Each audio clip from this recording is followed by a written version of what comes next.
Maganda rin mga bossing, so 2025 na and ngayon syempre meron na ulit tayong for fast break price mga bossing na galing bangko. So ito yung mga hatak, galing ng BPI and galing ng Maybank. So itong unit natin ngayon is for commercial use, so mga pan-delivery. So sa mga naghahanap dyan ng pang-delivery, available tayo L300 na 2022 year model and same time available tayo 2020 na Jack X200, isang 2.0 tsaka isang 2.3 liters na diesel engine. Kaya kung interesado kayo dito, so tara.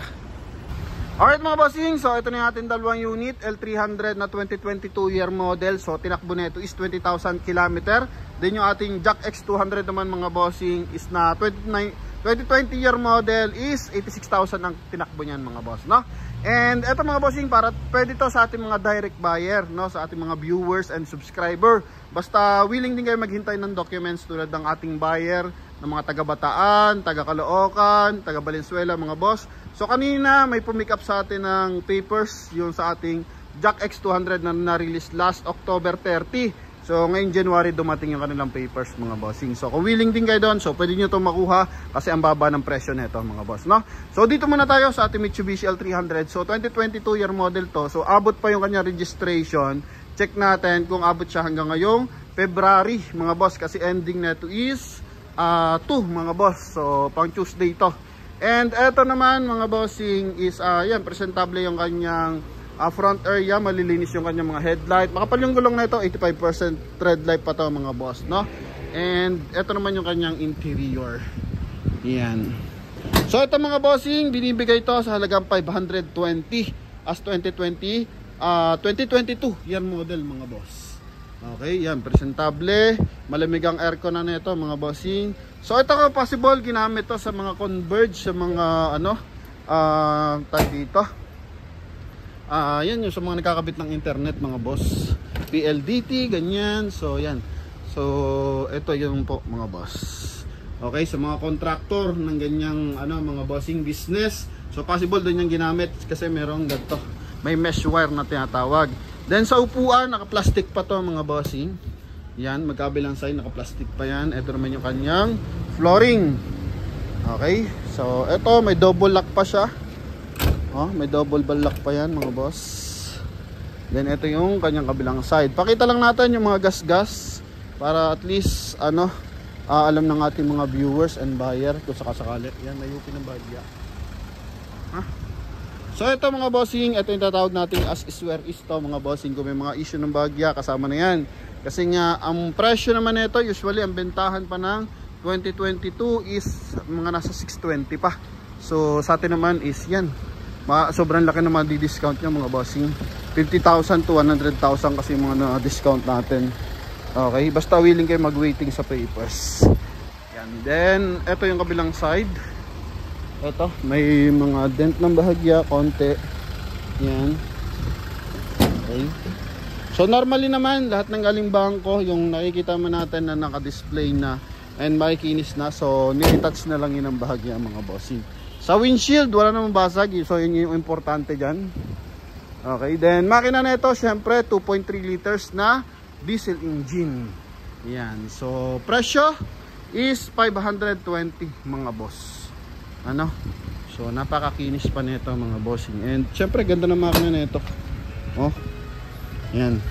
Then pine-present lang natin kasi yun is ano, X200. So China brand kasi siya, yung ating Jack. So yan. Para mapakita natin. Sa timing naman ng makina ng L300, so wala naman tayong problema diyan kasi bagong-bago. So ito naman mga boss, pinapaano lang natin kasi maganda yung timing ng makina na itong X200 na to mga boss, no? Yan, so dyan tayo patungo maya-maya ng bahagya. So dito sa side na to, yun lang naman yung nakikita natin. Ito mga normal lang naman, mga pan-deliver lang naman to. Goods na goods to, pan-negosyo. Makakapalat ng gulong, yun, 85% red light pa yan mga boss. Dahil yan ang mga ng konti yung upuan. Pakita lang natin. Yan. Pasuyong ako ng upuan.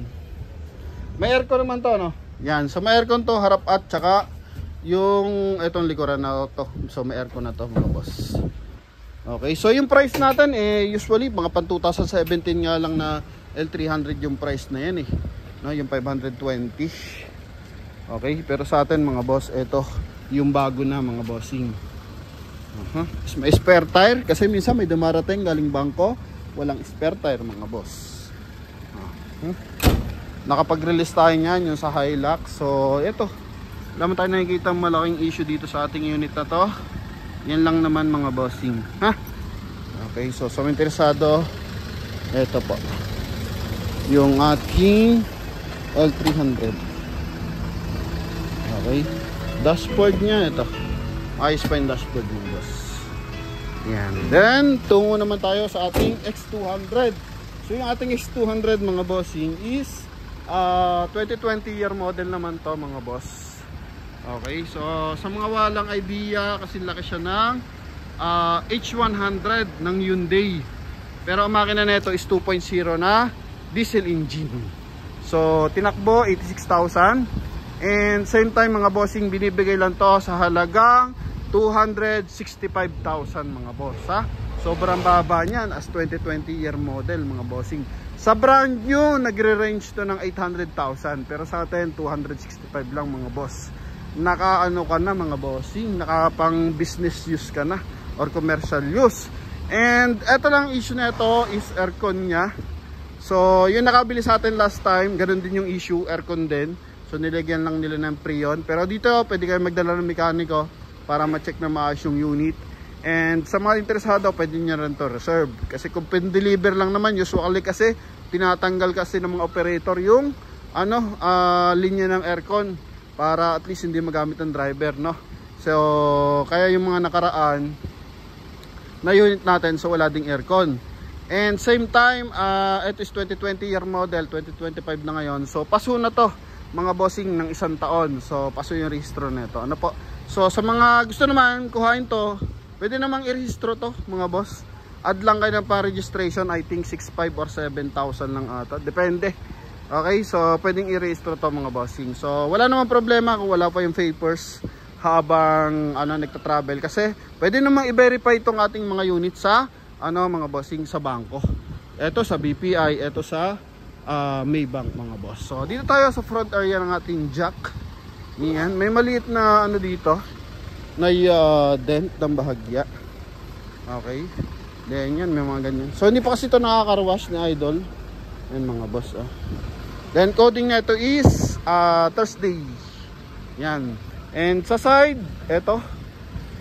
So may mga ganyan, may mga tama ng bagya. Sa gulong, ito medyo manipis ang gulong na ito mga boss. Nasa 65% red light na lang to. Okay. Then dito sa taas, ito. Pero sobrang mura naman mga bossing, 265. Grabe. Isa iba down payment pa lang yun no? Sa atin, ito mismong unit na. Okay, papagawapuhin mo na lang. Ito naman, pintura lang naman to, tsaka masilya. Yan. Then sa likuran, ito. May basag to mga boss. Yan. Then may UP ng bahagya. Dito, yan, paras nung kay L3. Nagbabakbak tapos kinakalawang. Ito mga boss, so pintura lang naman tong kailangan dito. Wala man siyang bulok mga bossing. Okay, sa aircon, so yun, hindi lang lumalamig yung aircon, pero gumagana yung blower nya. Okay, so ito naman yung kanyang sidings. Upuan, wala upuan to kasi usually nga ginamit din to pan-deliver. So yun yung kanyang spare tire. Okay. Then dito naman yung kabilang side. Ito yung kabilang side niyan. Dito sa kabilang side, so wala naman siya mga malalaking mga boss. Ito lang. Yan. Ang kagandahan dito, flat white lang to mga boss. So mga retouch lang gagawin dito. And napakaganda ng timing ng makina. Ito mga boss. Okay. Dito naman, so wala naman siyang bangga dito mga boss. May mga gasgas lang ng bahagya. Okay. And then dito sa kanyang interior, papalinis lang. Yan, detailing lang katapat na ito. Ceiling, ito mga boss, no? Palinis nyo lang mga bossing. Sa headlight, walang basag yung mga headlight nyan. Wala lang siyang paglight mga boss. Ito, mga bossing, ha? So sa mga interesado dito sa ating X200, ito yung kanyang interior, 265. So mileage nya 81,907. May blower, walang lamig mga boss. So ayan, inaano lang natin para transparent sa ating mga viewers and buyers. Okay, so mga gustong dito sa ating unit to, so pwede nyo itong reserve.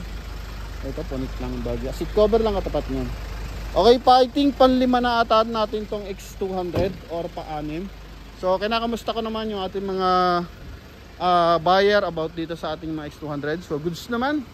Okay, so alam ko nabili sa atin nung nakaraan is nasa 290 naman yung nakuha sa atin na ganito rin mga model mga boss, no?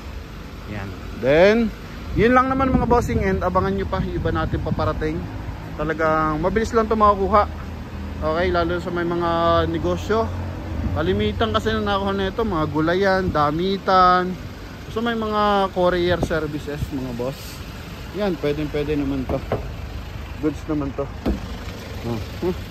Timing ng makina, maayos naman yan mga boss. Ang laki niyan ha, mas malaki yung ating X200, confirm mo ka L300 mga boss. Yan, so sa likuran. Ayan, pinakita ko na yung issue niya. Ito, tutuklap lang naman to, ayos naman ang yero niya, no? Yan. Oo, napakita na natin. Okay, then may kasamang driver yan mga boss. Bitbitin nyo na yan mga bossing. Ang bagal magkarwas eh. Okay, so eto mga bossing, sa mga interesado, 520 and 265 mga boss. So kalahati yung presyuhan mga bossing ha. Kung gusto nyo, meron tayong aliwang panegosyo. Ito, mapapakinabangan nyo ito mga boss. Yan, gross weight nya 2,860. Ganda ng timing ng makina. Tsaka yung dashboard nya pang kotse ang ginamit na dashboard eh. Okay, so yan mga boss. So tawag lang mga bossing ha pag may concern. So upload natin to sa ating YouTube and TikTok mga boss. And same time sa ating mga viewers na mahilig mag-comment. Okay, so mamimigay na tayo ng GCash sa ating mga commentator sa ating YouTube. So yan mga bossing, salamat sa pagsuporta lagi mga boss. Tayo nga pala is 461 na tayo sa ating Facebook page mga bossing. 461 na, ang dami na nun mga bossing. And 80,000 na tayo sa ating YouTube channel. Road to 81,000 na, konti na lang. Okay, kaya kung ikaw na lang hinihintay mag-subscribe, so mag-subscribe ka na.